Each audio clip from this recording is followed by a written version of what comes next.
And I think about what I would say to them. Like, I wouldn't say to them, you suck. You're a terrible mother. You should probably just go down a tray of brownies and drink a bottle of wine and give it up. Like, I wouldn't say that. I would say, you know what? Parenting is so hard and you're a great mom and this is one day and we all have rough days and like you can go reconnect with your kid and this is part of normal parenting. You're listening to the Mindful Mama podcast, episode number 166. Today we're talking about self-compassion in the real world with Carla Naumburg. Welcome to the Mindful Mama podcast. Here it's about becoming a less irritable, more joyful parent. At Mindful Mama, we know that you cannot give what you do not have, and when you have calm and peace within, then you can give it to your children. I'm your host, Hunter Clark-Field's Mindful Mama mentor. I help smart, thoughtful parents stay calm so they can have strong, connected relationships with their children. I've been practicing mindfulness for over 20 years. I'm the creator of the Mindful Parenting course and the author of the upcoming new book, Raising Good Humans. Welcome back. Welcome, dear listener. I am so glad you're here. You know, it is so ironic that we are talking about self-compassion this week because so this morning, as I went to get today's podcast, I actually had another conversation queued up for you that we will hopefully get back in the future. But I made a huge mistake and I've been having some technical issues and I had some trouble and I cannot find the recording of that conversation. And, you know, as a podcast host, that's like I get this feeling like in the pit of my throat. And you know that feeling when you make a mistake. And this is, you know, I've made plenty of mistakes in my life that are much bigger and much more consequential. But it's that feeling and this practice that we are going to talk about today, self-compassion, is the essential practice that helps me that I have to come back to in a moment like this. Like, I say to myself, okay, this sucks. You made a mistake. Okay, it's okay. And I talk to myself kindly. And that talking to myself kindly helps me now to turn around and come back and talk to you and have this other great conversation. So it's so kind of ironic that this all happened today as I made yet another mistake in my imperfect journey on this path. But, you know, it really is, we're really good at being hard on ourselves. And for most of my life, I was really, really hard on myself. And in a moment like this, I would be really hard on myself and call myself all kinds of crazy names. And that just doesn't help. And so I'm going to talk in this episode. I'm going to invite you to come with me and sit down at the table. We're going to talk to Carla Naumburg, and we're going to talk about the antidote to that harshness, that self-compassion. And it is a kind of love that can be learned. And it will, I promise, it will make you become a more patient and calmer parent. And I want you to listen for a couple of takeaways here, okay? So I want you to listen for the fact that this is part of our brains. Our brains are just good at berating ourselves when something goes wrong. But that another takeaway for me, and I hope that you'll get too, is that that harsh inner criticism makes it more likely that we'll repeat our unskillful behavior. It doesn't actually help us. And we're gonna have 3 steps to practicing self-compassion for yourself and how to share self-compassion with our kids so they can grow up with this inside of them at a much earlier age, hopefully than, or at a much earlier age than we may have had. So I can't wait for you to join me at the table for this conversation. And before we dive in, I just want to let you know that I am right now enrolling my small group coaching program, which is the Mindful Mama Transformation Coaching Groups. And it is going to be a 5-month group coaching program that runs from August to December, but I know if you're listening in real time, that it's May right now, and we are enrolling now because I will be away in the summer. And so we are enrolling in the groups now. I already have people enrolled, And if you would like to work with me and work on some of the self-compassion is just a piece of the amazing tools that we work on in the small group. So you get to hear other people's stories is so, so powerful. I invite you to go to mindfulmamamentor.com/group coaching and listen to some of the people who have shared their stories and talked about their experiences and how this is so helpful, and is truly, truly my honor to do this kind of work. And I'd love to work with you, dear listener. If you're listening, this may be some way that we can work together really in an intimate way. And it's really wonderful. So go to mindfulmamamentor.com/group coaching and reach out. I'm happy to answer any questions about it. All right, now on to this conversation. Join me at the table as I talk to Carla Naumburg. Carla, thank you so much for coming back on the Mindful Mama podcast. Hi, Hunter. Good morning. Good morning to you. Yeah, that's my singing. Recently, by the way, my daughter made fun of my singing and it broke my heart. So sad. Oh, my kids, they like to sing, and the other one reacts so quickly by saying, "Stop it." Like they just have this immediate, and it comes out so fast that it's amazing. Like nobody sings in our house anymore because everybody just shuts everybody down. So sad. It is sad, right? I don't know how to deal with this. So dear listener, yeah, it's like a whole other topic. Dear listener, if you have little kids who you can still sing to, just appreciate that for us. Oh my gosh, sing it loud, because once you get like tweens, they don't want to hear it. Oh my God, it's so sad. I had to tell her how sad I was, and she apologized for making me sad. That's good. Anyway, but that is not, we are not here to talk about kids singing to our kids, regardless of whether or not we can keep a tune. We're here to talk about self-compassion. So this is something I think we're both pretty intimately familiar with, is the practice and the art of self-compassion. But I thought it might be helpful first to dive in with this. First, Carla, would be thinking about what is the problem, kind of what's the default mode that human beings, in general, that we're in without self-compassion, right? So like, why is this needed, basically? Do you have anything you want to start us off with that? Yeah. So I'm not going to talk about, Hunter, I just realized we didn't introduce each other. Do people know who we are? They know who you are. Oh yeah, I forgot to introduce you. I introduce you in the intro, Carla. You do? Yeah, I do. Fancy intro. Amazing. But actually, no. Actually, with everyone else, I introduce in the intro, and I always say, Carla, introduce yourself. That's why you're confused. And so I'm confused. I'm like going against protocol. So Carla, the listener who's listening to this for like the first time is like, what the heck is going on with this podcast? We're just showing them that we're real people, as perfect as we may look on social media.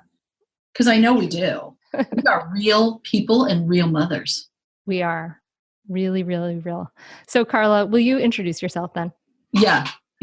So my name is Carla Naumburg, and I'm a clinical social worker and parent coach, and I've written 3 parenting books. And I'm so excited, Hunter, because my third one, it's up for pre-order on Amazon. Woo-hoo, so yay. The book is called How to Stop Losing Your Beep with Your Kids, although I use the word, but with a pretty little asterisk in the book. And it's really about like managing our tempers and not losing it with our kids. It's super fun, funny, full of good stuff. So folks can click over to Amazon and pre-order it. And one of the things they will find when they get there, or when they get the book, which they will get in August of 2019, is that we talk about self-compassion. So I'm so excited to talk about that here with you today. Wasn't that an amazing segue back to our topic? Yes. Well done. Well done. And Carla, I saw someone on Instagram posting a picture of Ready, Set, Breathe the other day. Oh, that's so sweet. That's my second book. It's about teaching mindfulness to your kids. And that was also a super fun book to write and a super fun book to research, because I got to talk to parents all over the country who are finding really creative and fun and amazing ways to introduce their children to the concepts and practices of mindfulness. And it made my little heart all warm and fuzzy, like I swallowed a sweater. It was amazing. You swallowed a sweater? Somebody said that one with the warm and fuzzy thing, and now I can't ever not think that when I use the phrase warm and fuzzy. That sounds so gross to me. I'm like picturing you like coughing it up like a cat with a hairball, with a fuzzy thing down your throat. No, that's not what I was going for. I mean, I know that technically when you swallow things, they don't like go around your heart, but work with me here. All right. I'll try to replace that image, but that's pretty stuck in my mind. Like you in the sweater hairball. Okay. All right. I'm going to have a little compassion for myself in this moment when you are teasing me about my hairball sweater, which is actually a very reasonable thing for you to tease me about. Sorry, I'm a really visual person. Yeah. So self-compassion, this is funny because in our culture, I think we in general, we are so achievement oriented, like in the United States and in Western cultures, we're so achievement oriented. I think we're so competition oriented, like it's just this, I think it's also this masculine culture, right? Of competition and beating the other person and things like that. So, and also we come from a really, I guess, kind of a patriarchal, kind of authoritarian culture too. So like this idea of being kind to ourselves doesn't seem to come naturally to people in the West. Would you agree? Oh, I totally agree. Whenever I think about this, I think about like the sort of stereotypical football coach, and I've never actually played football. So this is entirely from movies, which we know are 100% accurate. So I feel really comfortable saying this, but I feel like they're always like, they have the players' best intentions at heart, but really they just yell really mean things at them when they don't work hard enough or do poorly. But like in the movies, those are always the teams that are like the scrappy little underdogs, and then their coach harasses the crap out of them, and then they end up winning the whole season. So I feel like there's very much this, at least American narrative around like tough love, which actually just can often sound like somebody saying really mean things to you.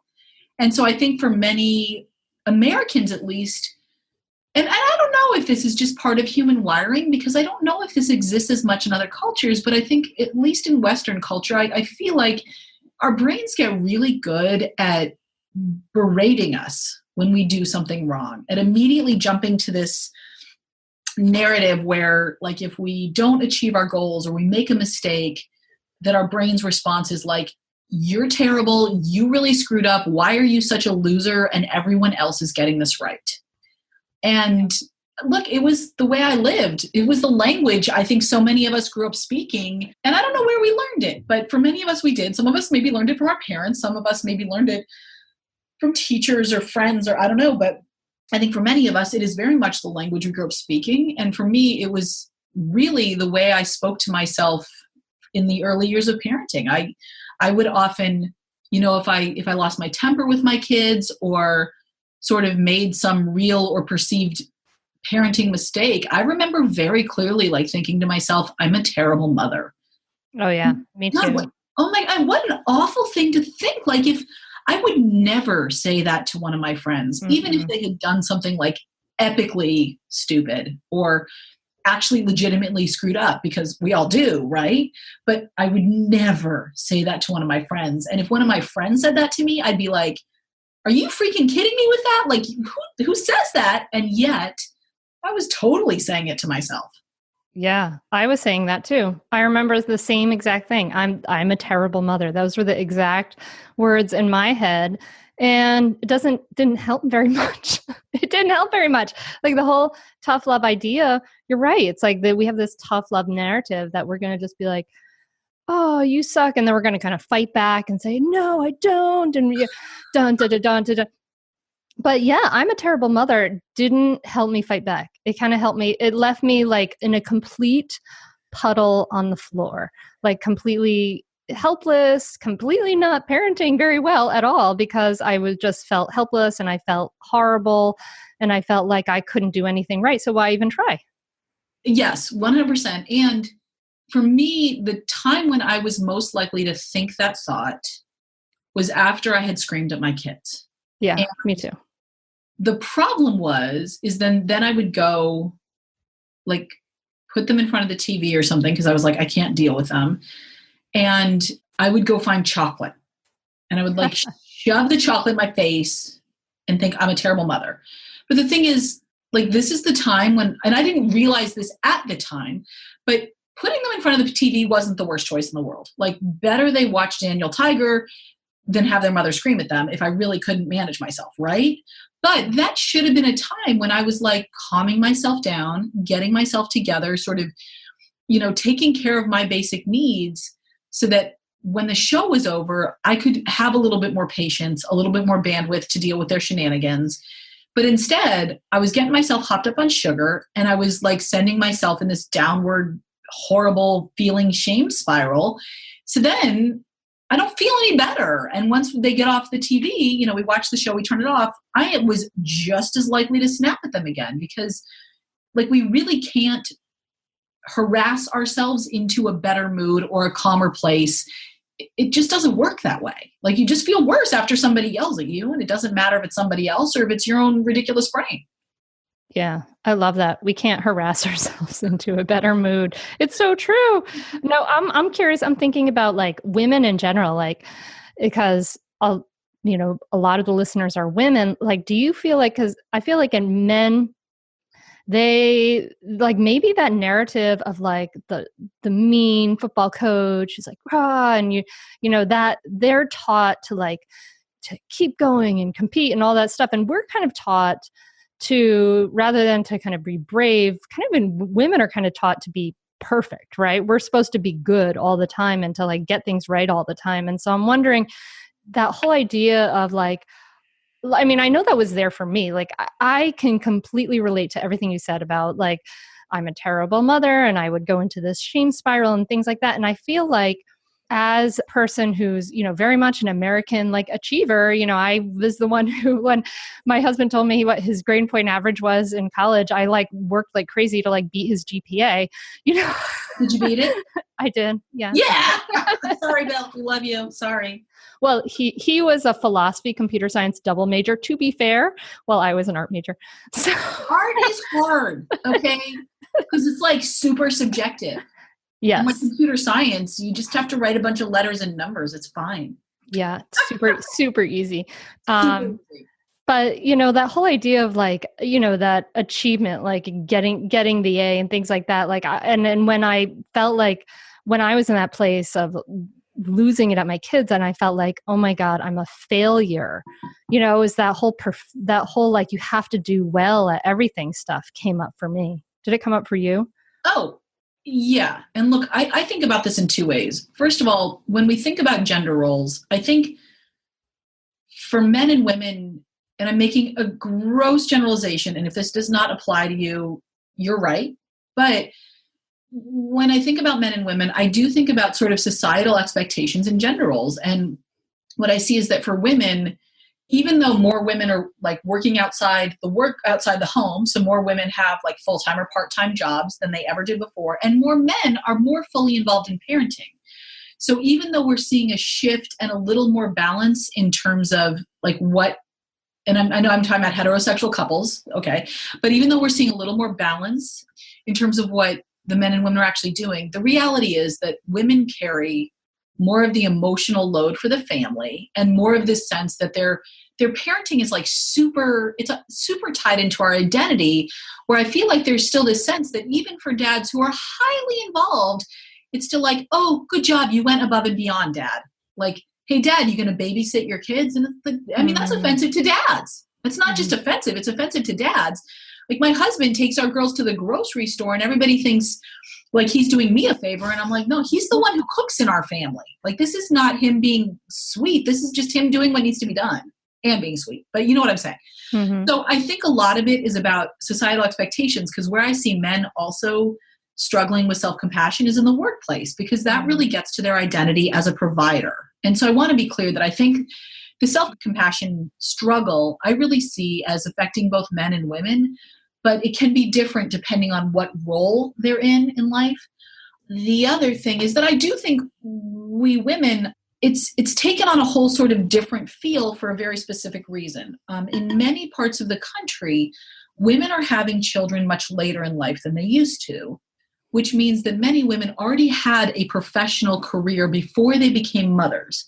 And when you sort of spend the formative years of your or some of the formative years of your life. So you're like, mid 20s, maybe early 30s in a career, you develop this career mindset, which is that it's very achievement oriented. It's very goal oriented. If there is a problem or something I don't know, I will go out and learn it, and I'll study, and I'll get, supervision or coaching from my superiors, or we'll hire a consultant and we will solve the problem. And when I solve the problem, people will be happy with me, and I'll get a good performance evaluation, and then I'll get a promotion. Mm-hmm. And so many women, I think, take that mindset into parenting. And so if there is a problem with our children, or something about the family dynamic or the way we're raising them, or our own perceived parenting, this is a problem we're going to solve, is the headspace. So I'm going to hire a consultant, or I'm going to do all the research, or talk to a coach, or talk to a therapist, or whatever. And look, I love that energy. It's amazing. I mean, parents are working so hard today to do a good job for their kids. The problem is that many of the problems of parenting and of child development and of life, they're not solvable. Like, some of them for sure are, but many of them, you kind of just got to muddle through. And so when we're bringing this like fix it mentality to basic struggles of human nature, like, how do I get my kid to stop having a meltdown? Like, hi, never going to happen. Your kid will have meltdowns. Good luck. Yeah. Like, we parents feel like failures, because, and especially mothers, because we have failed to fix an unfixable problem. And I think that's where also another, in addition to the fact that most of us didn't grow up learning how to speak self-compassion, how to treat ourselves with compassion, we're now in a situation where we have set ourselves up for failure, and then we really beat ourselves up for it. Yeah. Yeah. We have these expectations, like our kids are like these extensions of ourselves, right? Like our sense of self is really tied into who our kids are and how they behave. And when our kids are behaving well, we feel really proud. And when our kids are, having difficulties, we feel like, what's wrong with them? Because because what's inside when we have difficulties is what's wrong with us, that inner critic. And so that when we have all this like self-criticism inside, that really tends to come out, kind of what's inside is what comes out, is what I say to my clients a lot. Like, what's inside is what comes out.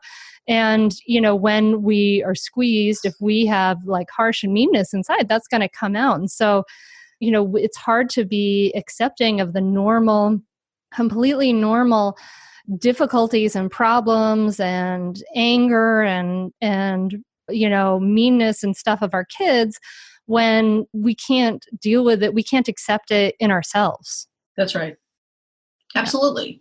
And it's not only does it feel bad when we speak horribly to ourselves and berate ourselves and tell ourselves we're failures and terrible mothers or whatever, not only does it feel bad, it also makes it more likely that we're going to keep repeating that unskillful behavior that we don't want to be doing. And I think that happens for two reasons. One is, like you said, I love this. When we were at our first retreat together, Hunter, you looked at everyone and you said, what do you get when you squeeze an orange? And they looked at us like we were idiots, because like, it's such an obvious question, but yes, you get orange juice. Right. And I thought that was the best metaphor. So that you just said, whatever is inside us when we get squeezed is what comes out. And our kids squeeze us all the time.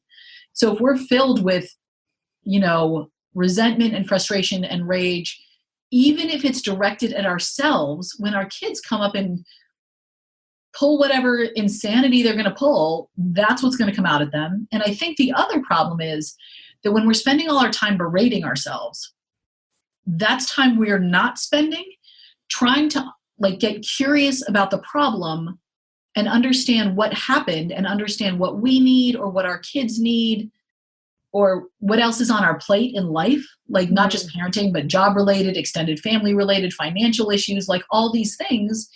And so that we haven't managed to somehow address or change or create space for whatever else is going on. And so we're still stuck in the same situation, but we're somehow expecting ourselves to behave differently, which again, like that's an unreasonable expectation. Yeah. Yeah. Well, I love this. So thank you. I love that. Like that's time not spent getting curious about our situation, our needs, because that's really what we need. That's so, so true.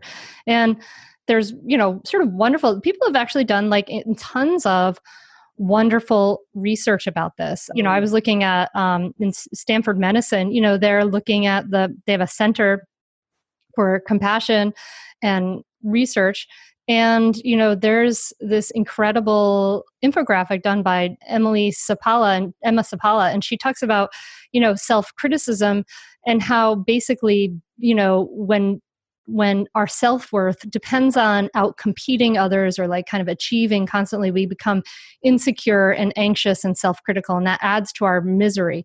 And the criticism leads to us feeling crushed. It leads to, in that competition feeling leads to isolation and this sort of separateness. So there's all these things that are kind of hooked in there, right? Like when we were telling ourselves, I'm a terrible mother with our kids, not only were we not getting curious about the situation and the needs of ourselves or our kids, we were also kind of separating ourselves from others, right? We were like saying, this is just me, I'm alone, and all of those things.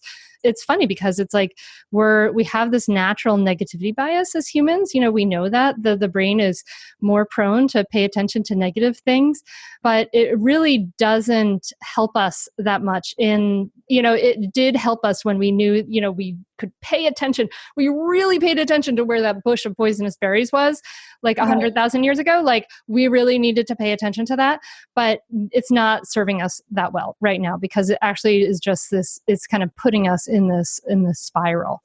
Totally. Yeah, absolutely. And so, and that ability to make a distinction between the negative things that are actually worth paying attention to, like, the modern day analog of the poisonous berry bush is, peanut butter crackers if you've got a kid with a nut allergy. And thank God for our brains that can remember to ask that question, remember to pack your kid the nut-free cookie so that, you don't get some kind of anaphylactic reaction and or a meltdown. And so it's great. Like, I'm really glad our brains developed that way and would do well as a human species. And I think we're headed in this direction to get better at paying attention to when our brains are taking the negative stuff too far, when it's not skillful, and developing some strategies for not heading down that road of self-criticism when it doesn't serve us. Amen. Amen. So we want to share with you this self-compassion. There's it's really wonderful. They've done wonderful research about this in the last few years. Specifically, Kristen Neff did a ton of research on it, and she has an incredible book, Self-Compassion, that I highly recommend. But talking about what is self-compassion and why, how does it help? And it's pretty amazing. Like, actually, the research is kind of cool. Before we kind of go into it, I'd just love to share what they've discovered, like through researching at some of the benefits. And they've realized that self-compassion builds greater resilience. It builds sort of strength. It builds happiness. They've also they know that people who've received self-compassion training, they feel less depressed and less stressed. They all suffer from less maladaptive perfectionism, which I love the way that's put. They feel less shame. They have less performance anxiety, body dissatisfaction, eating disorders, and chronic pain, right? So this idea that when we hold our suffering, when we hold our pain, it in a sense of kindness and care and connectedness, it really reduces these states of mind that can be pathological and that can increase our suffering. Like those states of mind that, the idea of the shame and the criticism, things like that, the Buddha called those the second arrow, right? We have a wound. It's this sort of parable that they tell in Buddhist circles, is that you have a wound, you receive some sort of wound, right? Because we can't go through life without pain and difficulty. That's just part of it. But we have this wound, and then we shoot a second arrow right into the pain of our wound, and that is our criticism and, that our shame and our anxiety and all of those things. So self-compassion is really shown by research. It works, to really reduce all of these things. It's pretty awesome. And yes, the research is incredible. And the other piece of research that I particularly love about self-compassion is it doesn't just reduce unnecessary suffering, but it also is a powerful way to change our behavior. And I think one of the things people worry about when they hear about self-compassion is that it's sort of like letting ourselves off the hook. Like, oh, I yelled at my kids again. Well, it's no big deal, whatever. And that's not, as we will get into, it's not what self-compassion is about. And what researchers have found is that when people can have a compassionate response to themselves in the aftermath of a poor choice, whether it's yelling at your kids or messing up your diet or smoking a cigarette when you're trying to quit, that people are actually much more likely to change their behavior with this compassionate approach. And the example I always use, and women especially always get it, is that, you start a new diet and 2 days later you find yourself in front of a box of Oreos and you eat an Oreo. And your first response is, I suck. I can't believe I did that. I'm never going to lose this weight. Everybody else is more amazing than I am. Everybody else is thin. Diets work for everybody else. I'm the worst. I'm the only one. Blah, blah, blah, blah. Like, we all have our own little inner monologue. And what we know, and what every woman knows when I say this in a talk, they always are like, okay, is that when you talk that way to yourself, the next obvious step, the thing we all do, is just shove the rest of the Oreos in our mouth. That's just what happens. But what I think really resonates with people, and what research has found, is that when you say to yourself, oh, shoot, well, I made a mistake. Everybody makes mistakes. Dieting is hard. Losing weight is hard. If it wasn't, there wouldn't be a bajillion-dollar dieting industry and we wouldn't have overweight people in America. It's okay. Like, this is hard for everyone. And when we can have those thoughts, we are like far more likely to throw away the Oreos or put them back in the cabinet. So self-compassion isn't just about how we feel and what we think. It's actually also about what we do and how we behave, which is awesome. Yes. Now you have me thinking about Oreos, and I really like the double stuffed ones. Really? Yeah. Mm-hmm. Really? It's all about the frosting. Oh, Hunter. Oh my God. I need a moment. I would not have thought that from you. I really don't find that acceptable in any situation, but all these years I thought I knew you, and now you're okay. Listen, I'm still drinking the green smoothies and the green tea, but occasionally. No, first of all, I don't. I do drink a green smoothie now. I'm trying to be a grown up, but I don't drink green tea and I don't eat double stuffed Oreos. But I'm having a lot of compassion for you because I realize that, nobody's perfect and some people eat double stuffed Oreos. Yeah. Sometimes. So what you said, though, should be underlined. Like, this actually helps us change our behavior. Because actually, if you think about it, it makes so much sense, right? If you mess up, you make some mistake, and then the voice in your head is like berating you and calling you a horrible person, like, you're just going to want to do everything you can to avoid problem solving that, right? Which is like, just like you said, like numbing maybe with the rest of the box of Oreos, right? Totally. But if you make a mistake and the voice in your head is offering you kindness, is offering you, is not, making you more stressed, but is actually helping you become a little less stressed and helping you realize that life is hard, then you're able to then actually say, okay, life is hard. I can make a new choice. Like, it's just when we have that kindness, it's easier to just pick ourselves up and move on, just like you said. But it makes so much sense. And the research has proven it. So let's talk about what is self-compassion?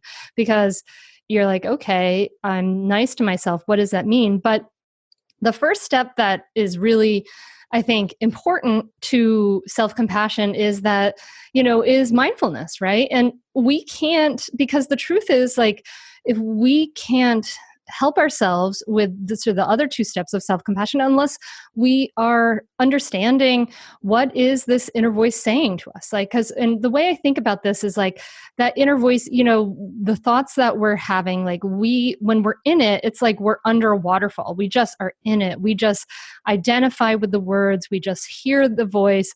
That we feel like that's the truth of this moment and things like that. And when we practice mindfulness, we practice to bring our attention back to the present moment. We practice to notice the thoughts and the feelings, but we don't identify them. And it's kind of like you're stepping out in front of the waterfall and looking at the water rather than being under the water, right? So we have to be able to see and have awareness of what is the reality of this situation. Like, we can't solve a problem that we cannot see. Right. So we have to be able to say, oh, okay, look at what's happening for me. This is happening again. Oh, hello, criticism, old friend. I see you there. Oh, okay. This whole criticism, berating thing, this is happening again. So we have to be able to be mindful of our emotions and our feelings without being in them. Like, this is the complete truth. So that may mean saying, like, rather than saying, I'm a terrible mother, it may mean saying to ourselves, I'm having the thought that I'm a terrible mother. And you can really feel the difference in that, right? Like, I'm a terrible mother is like a complete statement of like, this is the truth, this is the way it is. But when we take that step out and say, I'm having the thought that I'm a terrible mother, then we're saying, okay, this is a thought that I'm having. And that is just so much more reasonable, just so much more workable, right? So we have to be able to see it before we can do anything else. Completely. And look, before I could see it, I had to have sort of two mind shifts that are kind of fundamental to the mindfulness practice that kind of blew my mind. I'm using the word mind a lot. One was this idea that our thoughts are not reality. Just because we think something doesn't mean it's true. And as someone who is, a trained psychotherapist who has spent many hours on both sides of the therapy office, where I either pay someone or accept someone else's money for the sole purpose of like dissecting their thoughts and understanding, what does this thought mean and where does it come from and what does it symbolize and to have somebody just say to me, sometimes it's just a thought and it's BS. It's not even true. Like, I can sit here and think all day that the sky is green and it's just not. And when somebody said that to me, like, it's just a thought, it's not necessarily reality. You can hang out with that thought or not. Like, my mind was blown. I mean, it took me months to process and understand this because it was so fundamentally different from everything I had been raised to believe about my thinking. And when we can understand that, that's the first step to sort of noticing our thoughts and then realizing that we can step away from the waterfall. Like, we don't have to stay underneath there with water like pummeling us. So that was one of the first things that I needed to understand that would sort of lay the groundwork for self-compassion practice, is that just because I had a thought that I'm a terrible mother, that doesn't mean it's true. Yeah. Yeah. Generally, our thoughts are like, if you start to pay attention to your thoughts, and I'm really glad you clarified that, Carla, but if you start to pay attention to your thoughts, like, you realize like my thoughts, like, there's so ugly, like for all of us. My thoughts are bonkers. It's like the good, the bad, and the ugly. It's all there, but we don't have to act and behave from that place. But it's really eye-opening to start to observe our thoughts and see what the actual thoughts are. And when we think, oh, I'm having this thought, that maybe, that is harmful or mean or what, all those things, like, all of us have all of those thoughts in our heads that are, of the whole range. It doesn't mean this is who we are. This is just part of the human experience, that we all have these thoughts. If it's in your head, it's part of the human experience. And so we don't have to judge ourselves for our thoughts. And that's also part of mindfulness, is that idea of curiosity, right? Like, okay, I don't have to be judging these thoughts. I can just bring this idea of, this attitude of curiosity, like, okay. And so this is kind of what we're inviting you to do, listeners, kind of, instead of judging and condemning yourself, bringing this sort of mindset of a scientist or like a researcher into like, well, what is really happening for me, right? So that mindfulness piece. Do you want to talk about the other two pieces? Yes. And before we do, I want to jump into one other mind shift for me that was really powerful. Oh, yeah. Please do. I didn't mean to cut you off. No. This was also a huge shift for me. And it's this idea that every feeling is okay. Like, it's fine. There is no wrong feeling. Some of them feel awful. Like, some of them are deeply unpleasant and barely tolerable, but there's nothing wrong with any of them. There is never a feeling you should feel bad about, even if it's rage, even if it's shame, even if it's like anything. Any feeling is okay. Now, not every behavior is okay. And part of self-compassion is sort of helping us get a little distance between our feelings and our behaviors. But if you say to yourself, I'm so angry at my kid right now, like, I'm feeling so angry at them, I'm feeling like I just want to get away from them, there's actually nothing wrong with feeling that way. And in many cases, there's nothing wrong with getting some space from them either. I mean, unless you're like in the car or something. But once you can get to the place where you can really believe that even if a feeling feels terrible and it's not how you want to feel, that it's actually okay, what you'll find is that the feeling will pass sooner because all feelings have a beginning and a middle and an end, and eventually they end. It may, when you're deep in it, it can seem like it's going to last forever, but I promise they don't. Yeah, when you're not fighting it, it goes away faster. Like it's like our feelings are like toddlers, like they need to be seen and heard before they will leave you alone. They will nag the crap out of you until you, I'm trying not to swear, until you see and hear them, and then they're like, oh, I'm good. Now I'll go away and do another horrible thing, whatever. But so when you notice, the first step is really like this mindful approach, sort of noticing what you're thinking, noticing what you're feeling, and being like, all right, it's like an imaginary waterfall. It's not even a real freaking waterfall. Like with a real waterfall, maybe you can't walk out from underneath it because you'll slip on the rocks or something, but it's an imaginary waterfall. Like walk away, right? And then when you're in that place where you can see what's going on, the next step that I think we can talk about is just be kind to yourself. Like just be really nice and kind to yourself. And I say this to so many people in my coaching practice, and often the response I get is, I don't really know what that means. Like, what would that look like? How do you do that? And I get it, because I'm essentially asking people to speak a different language. Mm-hmm. And if they haven't grown up speaking this language of kindness to themselves, it's like, I don't know how to say that. I literally don't have the words for that. And I hear people say this to me all the time. And I get it, because when I first heard this, all I could think of was the Stuart Smalley character from Saturday Night Live, who would put on his little cardigan and sit in front of the mirror and say, I'm good enough, I'm smart enough, and gosh darn it, people like me. And I was like, I'm not doing that, Because I didn't have any other models. Like nobody ever taught me this language, because my poor parents, they didn't speak it either. Not their fault.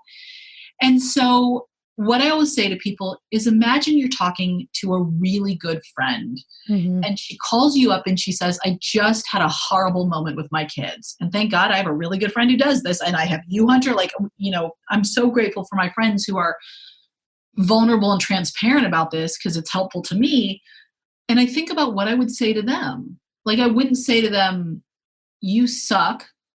You're a terrible mother. You should probably just go down a tray of brownies and drink a bottle of wine and give it up.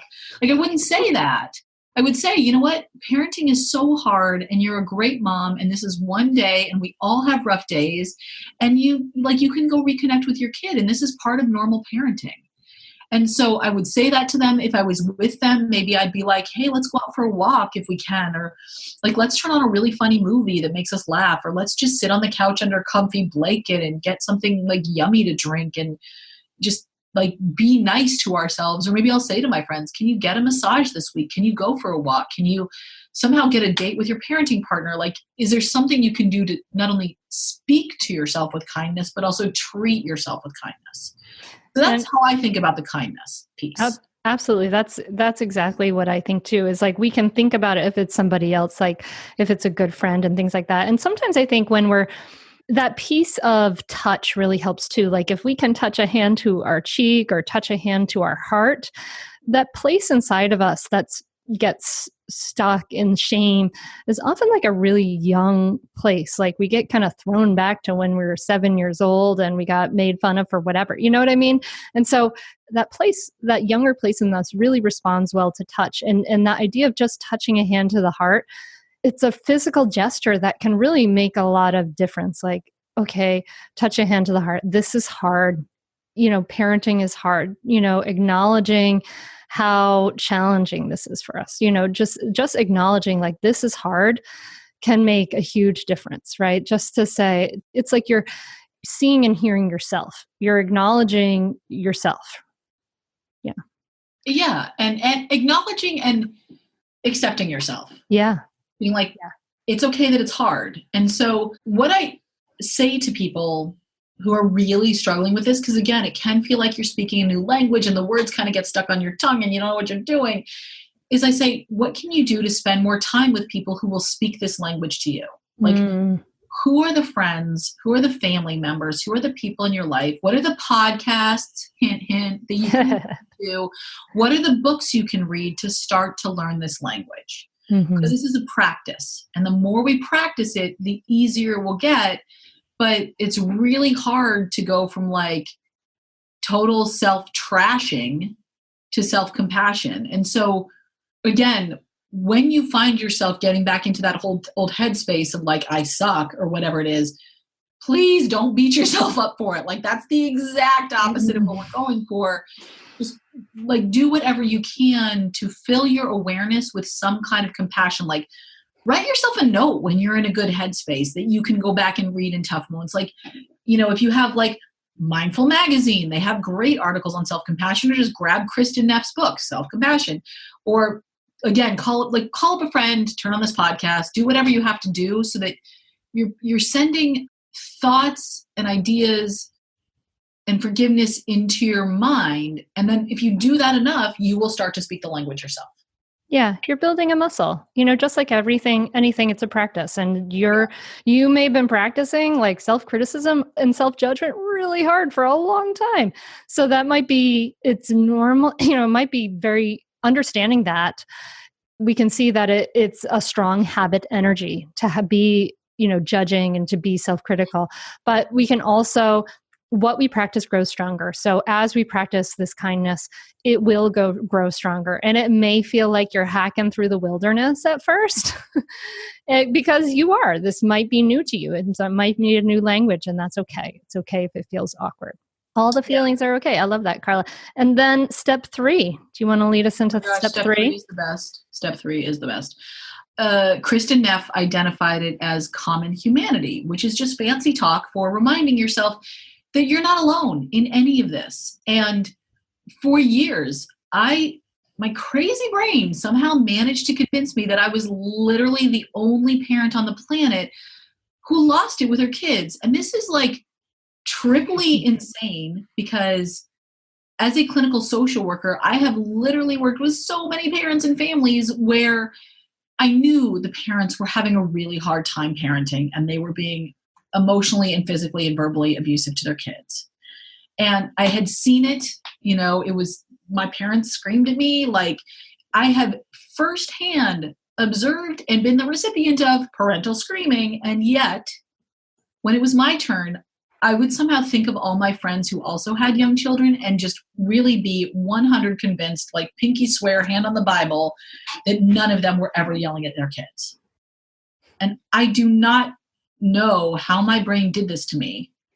Mm-hmm. But once I started finding a way to remind myself, and again, a lot of it was about hanging out with people who could be transparent about it, who could acknowledge that we all lose it sometimes. Once I could remind myself that parenting is hard for everyone and we all struggle with it at times and we all lose our temper with our kids. I mean, I wrote a book called How to Stop Losing Your S with Your Kids. I wrote the freaking book and I still lose it with my kids sometimes. And that's okay. Like we're not going for perfection, but we're just trying to reduce it when we can. And when we lose it anyways, as we all do, like listeners, please, if you are in a bad moment, and you're having a hard time with the common humanity, just think of Carla and be like, well, even if no one else on the planet loses it with their kids, I know Carla does. And so therefore, you are not alone. Sometimes I think of it like this way, like how many people are on the planet? Like 7 billion, right? So at any given time, like there's almost guaranteed to be like at least 1 million other people feeling whatever you're feeling right now.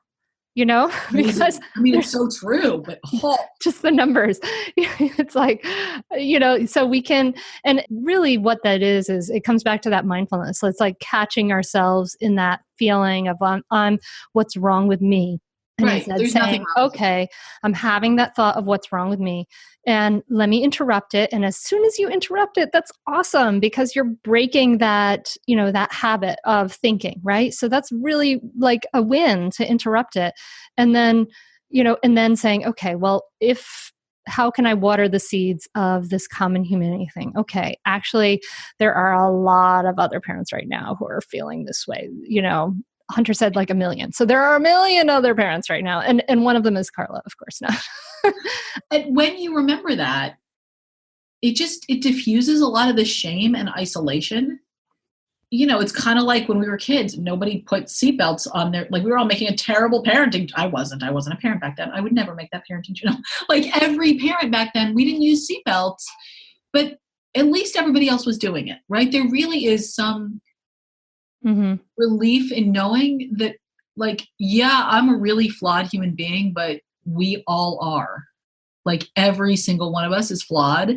And when you can find the people, the fellow parents that are going to be honest with that about you. I mean, I remember going to a parenting group when my daughter was like 6 months old and I was a mess and I was like postpartum anxiety and like no clean clothes. And it was a huge mess. And there was a mom who would show up every week in like a strapless sundress and her hair was blown out and her nails were done. And there was nothing wrong with that except like, I was like, you're not the person who's going to support me right now because I need someone who's going to show their more vulnerable side. And maybe she would have, maybe I was being too judgmental. And if I had actually connected with her on a deeper level, she would have shared whatever her struggles were because I know she had them. But when she showed up looking like she had her A game on all the time, I was like, I need somebody who's going to have breast milk all over their shirt just like I do. And so like, that's not to say that people who somehow manage to really put it together and look like they have it together, there's anything wrong with them. But if you're in a place that you're really struggling with self-criticism and self-doubt and shame, like I would encourage you to do what you can to find the people who are going to be really vulnerable with you. And the trick to that is you got to be vulnerable with them. And then that gets into issues of like trust and boundaries, which we will talk about on another podcast. Yeah. Yeah. So yeah, Brene Brown talks about this. Like you want to speak your shame, but you have to speak your shame to where it's safe, right? You can't, and it's interesting because, I teach skillful communication, and sometimes part of that communication about when somebody's not meeting our needs is like being open and vulnerable. And sometimes I found, especially people of older generations, are just not used to, they're just so used to that attitude of winning an argument that it can be hard. And sometimes we have to protect ourselves. So yeah, be mindful of who you can be vulnerable with. But yeah, we have to find those people. Oh my God. Shout out to my friend, Josie Marsh, who we were able to just say how frustrated we were and how, we were losing our stuff with our kids and how difficult it was. It was an incredibly valuable thing to have when I was really struggling. I mean, we really, really need that. So yeah, find those people. So step 1, notice what you're feeling and thinking, that mindfulness. Step 2, be kind to yourself. And it's okay if this is awkward at first, but I have to tell you, like, the fruits of this are amazing as we can start to accept that we're going to be human, accept that we're going to make mistakes, and, that everybody does. The whole idea of self-compassion, like it's what's inside comes out when we're squeezed, right? Then when other people are struggling, when other people, even your children or other parents or whoever, like when you see other people struggling, that compassion does really come out of you more easily. I'm definitely now in this point in my life filled with so much more compassion than I was, and I had a lot more judgment, years ago. And it really makes a connection with other people, right? Rather than separating us. And that's really what it makes most well-being in life. It's awesome. I mean, I don't know, what would you say, Carla, as far as like having been practicing this now for a little while, and how is it affecting your life? It's a game changer. I mean, mindfulness in general has been a game changer, and this is a super game changer. And I'll tell you a couple of examples. I mean, it really has become, I wouldn't say a native language yet, but I'm much more fluent in it. And so when I snap at my kids, I am far more likely to just, like, my instant response now is not, I'm a terrible mother. Like, I don't think I've had that thought in years. It's, yay, okay, this is hard. It's a hard day. I'll be more likely to remind myself, like, hey, I didn't sleep last night, or, I had to deal with a very stressful situation with work or family or whatever, who knows. And it's okay. Like, I just need to get through tonight, and then tomorrow's another day. And when I do that, I am far less likely to then turn around and snap at my daughters. So I'm more patient with them. I'm more patient and sort of forgiving of myself. And, I'm far less likely to like lose it with any of us, lose it with myself or my kids. And so parenting, honestly, feels a lot more fun. And it's not that everything about parenting is fun. Like, I still have to nag my kids to hang up their coats and put on their shoes and where's your homework folder, and like all of these things that are challenging in parenting. And I have to deal with their hard emotions and when they feel really angry or sad or confused.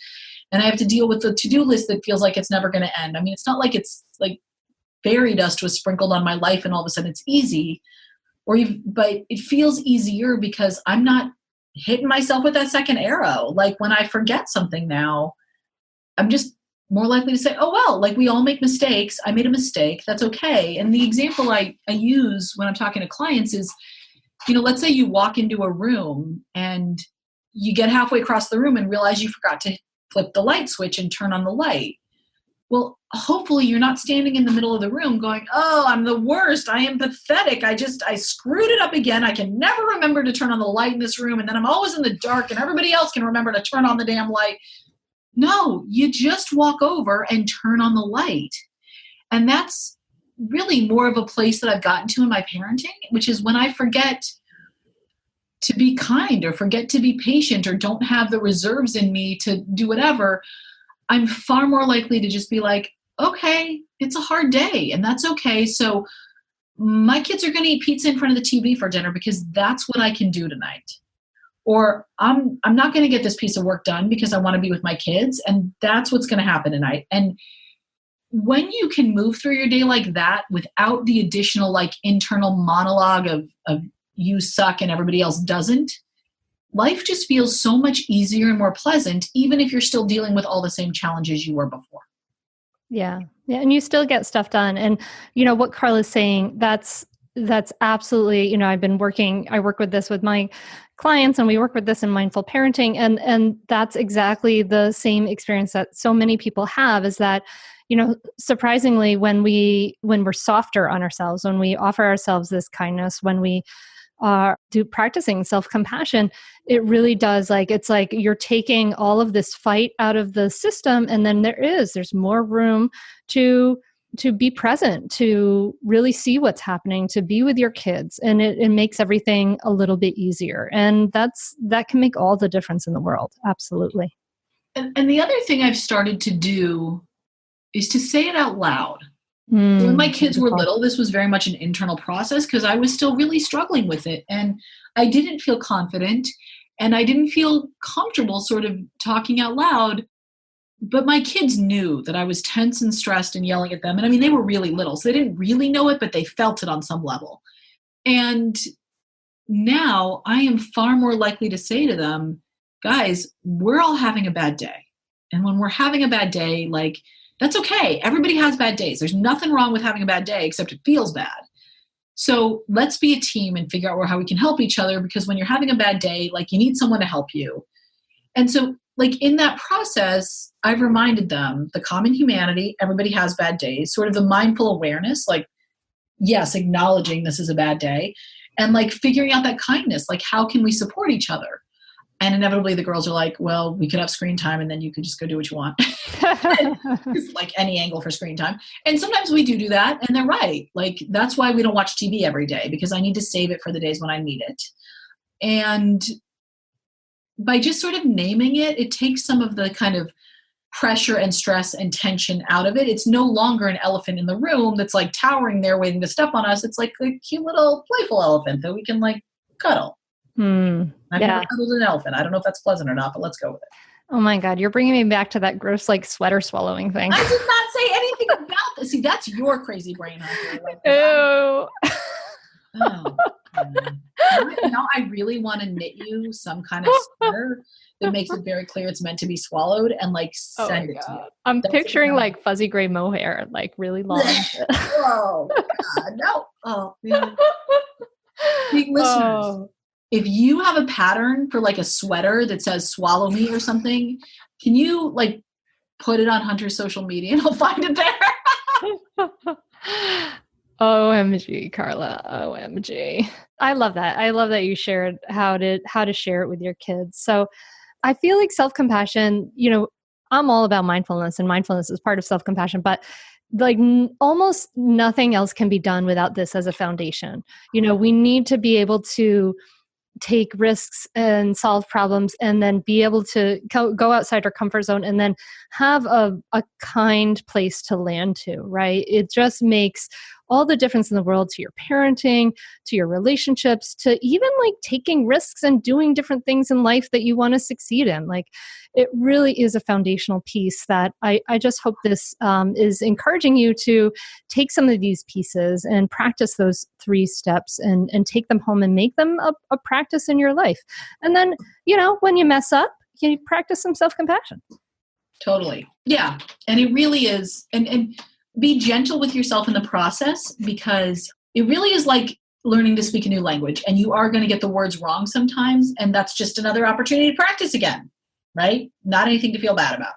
Absolutely. Absolutely. Carla, thank you so much for coming on again. You definitely get the award for most Mindful Mama appearances. I would like a certificate. I'll work on that. Where can people find out more about you and about pre-ordering How Not to Lose Your Beep at Your Kids? Yeah, people can go to my website. It's Carla with a C, carlanaumburg.com. You can also Google it on Amazon. It's going to be amazing. It's a super fun and funny book, and there's a whole section on self-compassion, and I would be psyched if people would check it out. Yay. Thank you. The publication date is August 2019, so that's when it will arrive at your door. Woohoo! So exciting. And Hunter, don't you have a book coming out? I might. Raising Good Humans is coming out in December 1st. So Raising Good Humans. And guys, I will tell you, I got to read it, an advanced copy, and it's awesome. Oh, thank you, Carla. That means a lot to me. It's You're awesome. like my writing author hero friend. You're like, take my hand, and we're like, come with me, Hunter. You shall write a book too. Here you go. I will help you. And I really appreciate totally all the how help. I talk when I talk about books. That's actually it. Come with me, Hunter. Take my hand. It's hard to take with 2 hands when you are holding one of them, but we will make it work. No, you guys, I couldn't have done this book without Carla. She's amazing. And she wrote the foreword for Raising Good Humans. And I'm so excited about her book. I'll be getting one of those pre-order books. So go ahead and do it with me. Woohoo. All right. Thank you, Hunter. Thank you, Carla.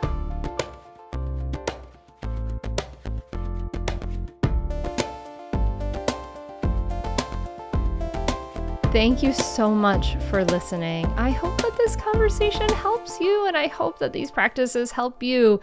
If you have takeaways and thoughts, I hope that you'll start the conversation over in the Mindful Mama Tribe private Facebook group, and you can join that at mindfulmamamentor.com. And if you want to work with me deeper on things like self-compassion and skillful communication and more, just getting yourself from thriving, right? This is what I love to do. I'm opening the Mindful Mama Transformation group, coaching groups, and those will be in the second half of the year, but they're enrolling right now. So if you want to talk to me about it, you can email me at hunter@mindfulmamamentor.com, and you can learn more about it at mindfulmamamentor.com/group coaching. So I hope you will check it out. It is an amazing way to take this one wild and precious life that we have, right? And stop just, making it so we're surviving every day and really get to a place of thriving, of having great relationships. Our kids only are young for so long, and it really makes an enormous difference to do the work now. Pays amazing dividends in forever after. It's really, really powerful. So learn more about that at mindfulmamamentor.com/group coaching. And I'm wishing you a beautiful week. I hope you have some sunshine and fresh air. I hope you have some snuggles with your kiddos, whatever age they are. And I hope you have some quiet, peaceful moments as well. All right. Thank you so much for listening. From my heart to yours, namaste. Are you a mom who wants to feel less stressed and enjoy motherhood more? Do you want to be calmer with your kids and be more present for all of your life? I'm a mom who has gone from really being stressed and yelling when my kids were young to having a more grounded more at ease relationship with life and having more enjoyable cooperative relationships with my kids. And I've shown hundreds and thousands of women around the world how to do this. And I want to show you how to do it too. So if you are currently feeling stuck or stagnant, this is definitely for you. I've created a free downloadable Audible training, Mindfulness for Moms, the Superpower You Need, and it will show you how to respond rather than react, how to let go of stress and feel more grounded in seconds, how to have a smoother day today and become more present for your kids for a lifetime. To get on this audio training absolutely free, simply visit the website www.mindfulmomguide.com.